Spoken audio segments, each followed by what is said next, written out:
चल रहा था और लगातार अवैध कार्यों में लिप्त था, जिस संदर्भ में इसके खिलाफ मुकदमे दर्ज थे। और इस दौरान पुलिस ने बहुत बार इसे जब पकड़ने का कोशिश किया तो पूर्व में भी इसके खिलाफ राज्य कार्य में बाधा और पुलिस पे जानलेवा हमला करने के भी मुकदमे दर्ज थे। इस संदर्भ में आज जोधपुर ग्रामीण की जो डीएसटी है उसे और कुछ मानवीय सूचना जो है उसके आधार पर और टेक्निकल इंटेलिजेंस के आधार पर हमें लोहावट थाना क्षेत्र में इसके होने की सूचना मिली थी और इस सूचना को हमने एसपी फलौदी विनीत कुमार बंसल जी से साझा किया था और एक जॉइंट टीम फलौदी जिले और जोधपुर ग्रामीण जिले की बनाई गई थी, जिसमें एडिशनल एसपी फलौदी सौरभ तिवारी जो है इस टीम को लीड कर रहे थे और जोधपुर ग्रामीण डीएसटी भी साथ में थी। और इस दौरान दयाकोर जो गांव है पीलवा के पास लोहावट थाना क्षेत्र में, वहाँ पे पुलिस ने नाकाबंदी की और घेराबंदी की अपराधी की, बट अपराधी उस नाकाबंदी को फिर से तोड़ने का उसने पूरा प्रयास किया, तोड़ के निकला भी और पुलिस पे जानलेवा हमला भी किया वहाँ पे, जिस संदर्भ में लोहावट थाना में एक मुकदमा भी दर्ज किया जा रहा है। और इस दौरान पुलिस ने इसका पीछा करते वक्त इसके गिरने पड़ने से इसके पैर में चोट आई है, जिसका इलाज अभी CHC लोहावट में चल रहा था और अभी उसे MDM जोधपुर में रेफर किया गया है। सर क्या जो है आप आपस में रंजिश हो, फायरिंग वायरिंग, कोई संघर्ष ऐसा कुछ कोई घटना से? नहीं, अभी तो देखिए डिटेल जो कार्रवाई है मौके पे जाकर एक बार जो वहाँ की थाना है वो एक बार निरीक्षण करेगी, बट अभी तक जो मेरे पास जो भी मैंने आपको बताया ये प्रारंभिक सूचना जो टीम से और एसपी फलौदी से बातचीत के आधार पे बता रहा हूँ, बट एक डिटेल्ड एनालिसिस होगा पूरे घटनाक्रम का और उसके आधार पे एक मुकदमा जब दर्ज होगा तो आपको और डिटेल्स मिल जाएगा कि मौके पे क्या मिला, गाड़ी में क्या मिला और क्या था इसके पास। तो वो तो एक बार FSL टीम की मदद से घटनास्थल का निरीक्षण करेंगे, गाड़ी का निरीक्षण करेंगे तो और डिटेल आपको बता पाएंगे। अभी मेरे पास जो ये सूचना फलौदी एसपी से बातचीत के और अपनी टीम से बातचीत के आधार पर। अच्छा सर, कितना इनाम घोषित था, क्या मामले थे? इस पे 1 लाख का इनाम घोषित था और ये कुछ NDPS के मामले और कुछ पुलिस पर जानलेवा हमले के मामलों में वांछित चल रहा था। सर लगी भी है इसके? हाँ, इसके पैर में अभी चोट लगी है और प्राथमिक उपचार लोहावट के CHC में हो रहा था, अभी वहाँ से रेफर किया गया इसे MDM के लिए। सर, छोटे जिले बनाने के बाद में क्या लगता है अपराध पर लगाम कसने में पुलिस को मदद मिल रही है? क्योंकि फलौदी नया जिला घोषित किया, नई टीम अभी हुई, आपकी टीम दोनों ज्वाइंट किया। देखिए, जैसे अभी नया जिला बना है, लेकिन अभी भी मैं आप लोगों के मीडिया के माध्यम से संदेश देना चाहूँगा कि अपराधियों को ये नहीं लगना चाहिए कि अब नया जिला बना है तो कोऑर्डिनेशन पुलिस का खराब हो जाए। कोऑर्डिनेशन अब आज के डेट पे चाहे फलौदी हो, चाहे जोधपुर ग्रामीण हो, चाहे जोधपुर कमिश्नरेट हो, एक टीम वर्क की तरह पुलिस काम कर रही है और अपराधियों में ये संदेश बिल्कुल नहीं जाए कि फलौदी जिला अलग हो गया है तो अन्य जिले की जो पुलिस है अगर वहाँ पे हमारे वांछित अपराधी हैं तो हम लोग कार्रवाई नहीं करेंगे।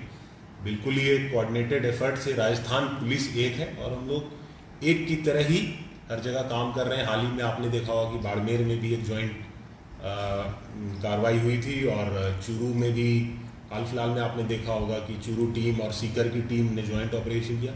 तो राजस्थान पुलिस एक कोऑर्डिनेशन से काम करने वाली पुलिस है और विभिन्न जिले हम लोग आपसी कोऑर्डिनेशन से जॉइंट एफर्ट से काम कर रहे हैं। दोबारा मैं आप लोगों के माध्यम से अपराधियों को मैसेज देना चाहूँगा कि कहीं भी ये ना समझें कि कोई अपराधी अगर किसी अन्य जिले में है और दूसरे जिले में वांछित है तो वो बच जाएगा। राजस्थान पुलिस बिल्कुल ही जॉइंट और कोऑर्डिनेटेड एफर्ट से काम लगातार कर रही है और आगे भी ऐसा करते हैं। अच्छा सर, कृष्णाराम के खिलाफ कितने मामले थे पेंडेंसी और कौन है कृष्णाराम? बैकग्राउंड कहाँ का रहने वाला है? तो ये लोहावट में जालोड़ा एक गांव है, वहाँ का रहने वाला है और लगभग 60 के आसपास टोटल इसके मुकदमे दर्ज हैं और पूर्व में भी एक बहुचर्चित मामले में जेल में रहा है जिस पे जमानत पर आया हुआ था और आने के बाद ही लगातार अपराध में लिप्त था और विभिन्न अपराधों की डिटेल्स हम आपको डिटेल प्रेस नोट में दे देंगे। इसकी जो अपराधों की लिस्ट है वो बहुत लंबी है। सर, इंस्टाग्राम पे काफ़ी एक्टिव था, सर सोशल मीडिया से भी कुछ इनपुट मिले? सर आप लगातार मॉनिटरिंग कर रहे थे, IG साहब भी मॉनिटरिंग कर रहे थे और इसको किस तरीके से जो है? पहले एक बार उनकी जवाब कर दे दूं मैं ये इस तरह के जो चीज़ें हम लोग अपना मॉनिटर करते हैं, बट कैसे कर रहे हैं, क्या कर रहे हैं, उसका डिटेल बहुत ज़्यादा मैं प्रेस कॉन्फ्रेंस बताना नहीं चाहूँगा। लेकिन हाँ, हमारी टेक्निकल टीम है और मानवीय आसूचना भी हम लोग एकत्रित करते हैं और बहुत तरीके से आसूचना हम लोग हर जो भी पॉसिबल सोर्सेज है, बहुत बार मीडिया कर्मियों से भी सहयोग मिलता है, तो डेफिनेटली हर तरह से हम लोग आसूचना एकत्रित करके कार्रवाई करते हैं। आप क्या कह रहे थे?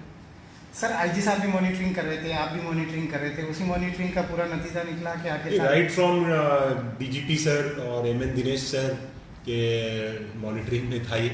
और जब से एमएन दिनेश सर जब से आए हैं एडीजी क्राइम, तो उनका regular day by day follow up रहता है बड़े अपराधियों पे।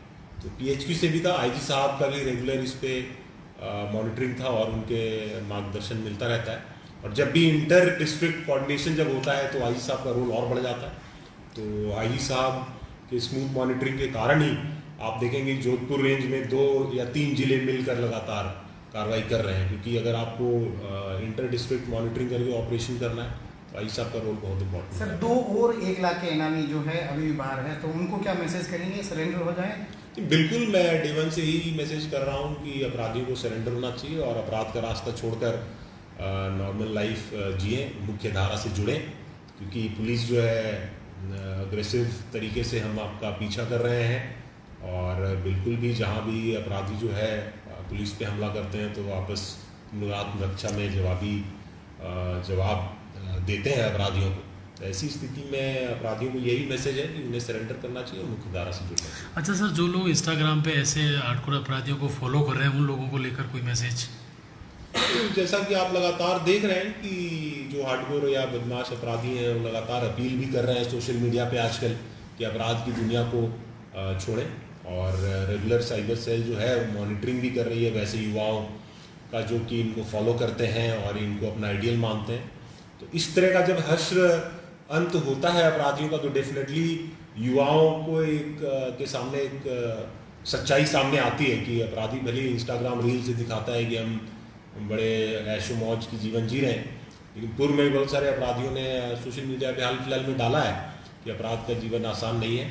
और इस तरह की कार्रवाई जब होती है तो युवा का आँख खुलता है और दिखता है कि अपराधियों का अंत कैसा होता है। सर, पब्लिक में एक चर्चा है जिसको पुलिस को लेकर सवाल खड़े हो रहे हैं कि हर बार जो अपराधी पकड़े जा रहे हैं इन दिनों में, पिछले कई दिनों से ऑपरेशन लंगड़ा चल रहा है या क्या ऑपरेशन चल रहा है जो, क्योंकि अपराधी भागने के दौरान गिर जाते हैं, गोली लग जाती है, सब कुछ है, लेकिन जनता ये जानना चाहती है ऑपरेशन लंगड़ा है या कोई दूसरा कारण है? देखिए, इसमें अगर आप देखेंगे पिछले कुछ सालों में मारवाड़ के या पूरे राजस्थान में अपराध की स्थिति, तो फायरिंग तो होती है अपराधियों की तरफ से और कुछ मामलों में हमारे जवान भी शहीद हुए हैं। भीलवाड़ा में जैसे हमारे जवान शहीद हो गए थे। तो ये बात बिल्कुल फैक्ट है कि हाल फिलहाल में राजस्थान में अपराधियों ने पुलिस पे फायरिंग की है। तो जब कोई व्यक्ति फायरिंग कर रहा है तो आप सोचें कि उसको पकड़ेंगे कैसे, बिना आप अगर उसको न्यूट्रलाइज, उसको नॉन वाइटल बॉडी पार्ट पे, पैर पे या गोली नहीं मारेंगे तो उसको पकड़ना बहुत मुश्किल है। गोली चलाते हुए आदमी को आप दौड़ के जाके सामने जाएंगे तो उसको पकड़ेंगे कैसे? तो वैसी स्थिति में राजस्थान पुलिस ने भी काफ़ी ट्रेनिंग की है। हम लोग रिफ्लेक्स फायरिंग जो होता है, पहले हम लोग सिस्ट लेके स्टेबल टारगेट पे प्रैक्टिस करते थे। आजकल हमारी जो प्रैक्टिस है मूविंग टारगेट पे, गाड़ियों में चलते हुए फायरिंग की प्रैक्टिस करते हैं। तो उससे डेफिनेटली हमारा निशाना इंप्रूव हुआ है और इसलिए आप बहुत सारे केसेस में देखेंगे कि हमने गोली चलाते हुए अपराधियों को न्यूट्रलाइज, उनके पैर पे मार के किया और पकड़ा है। और कुछ एक आध केसेस में उनकी डेथ भी हुई है। तो ये एक रियल प्रैक्टिकल सिचुएशन है हमारे सामने, जो आप लोग भी देख रहे हैं कि फायरिंग हो रही है अपराधियों की तरफ से, तो पुलिस को भी करना पड़ रहा है। ऐसे बहुत सारे स्थिति में बिना इंजरी के भी अपराधी पकड़े जा रहे हैं और कुछ में उन्हें इंजरी हो रहा है। तो ऐसा एक आम धारणा लोगों ने बता लिया है कि ऑपरेशन लंगड़ा चल रहा है, ऐसा कुछ नहीं है।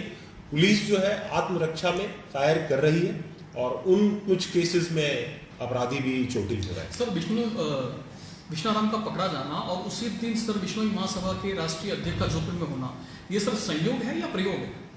देखिए, अपराधी होता है, उसका किसी जाति से कोई लेना देना नहीं है, वो बिल्कुल ही अलग है।